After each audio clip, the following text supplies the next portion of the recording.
రోషన్న మొన్న నవంబర్ లోనే తెలుగుదేశం పార్టీ అతను ఇన్ఛార్జ్ గా వేసింది బద్వేలుకి. నవంబర్ అంటే ఆల్మోస్ట్ 4 నెలల లోపే. అతను ఇప్పుడు తెలుగుదేశంలోనే ఉండే స్టిల్, ఇంకా తెలుగుదేశానికి రాజీనామా చేయకుండానే బీజేపీ క్యాండిడేట్ గా నేను అనౌన్స్ చేశారు.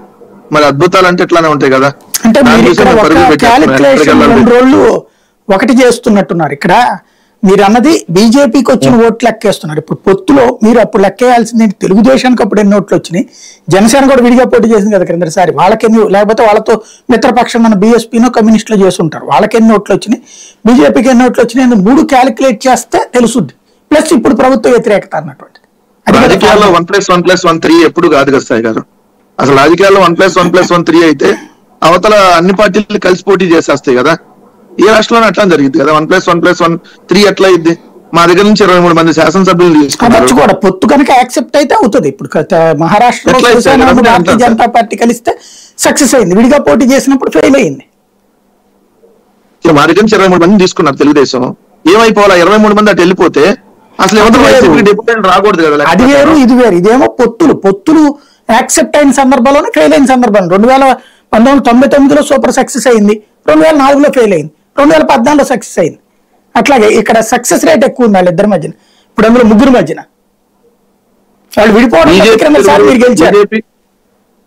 తెలుగుదేశం పార్టీ సంబంధించి పొత్తుల్లో ప్రతి ఎన్నికల్లో పొత్తులు వెళ్ళింది.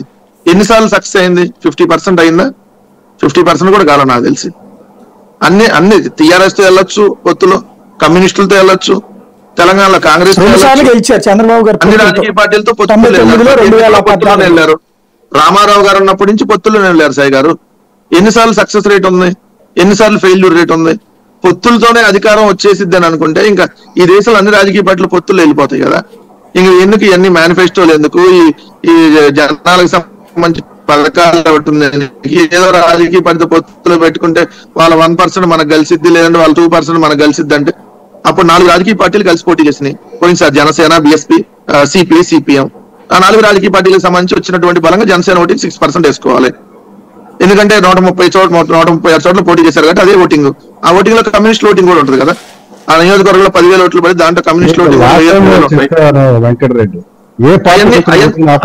తీసుకుంటారు. చంద్రప్రసాద్ గారు ఒక్క నిమిషం, అదే పరిగణలో తీసుకున్నప్పుడు దాన్ని ఓటింగ్ వేస్తారు కదా. ఇప్పుడు మరి అదే కమ్యూనిస్టులు విడిగా వెళ్తే అప్పుడు జనసేన ఓటింగ్ తగ్గిందని మనం భావించాలి కదా.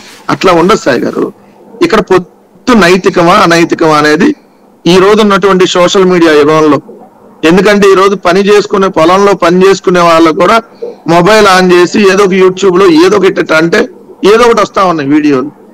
ఆ వీడియోలు వస్తున్నటువంటి వాళ్ళకి సెర్చ్ చేయవసరం, అదేదో వస్తుంది నొక్కితే కూడా దాని కింద మళ్ళీ దానికి సంబంధించిన రిలేటెడ్ వస్తున్నటువంటి తరుణంలో పొత్తు నైతికమా అనైతికమా అని ఎవరు అడిగినా చెప్తారు.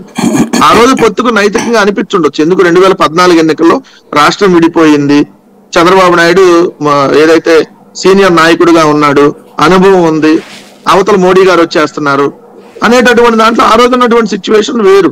ఆ రోజు వాళ్ళు ఇచ్చిన హామీలు అన్ని కలిపి పనిచేస్తే మాకు వాళ్ళకి వచ్చినటువంటి ఓట్ల డిఫరెన్స్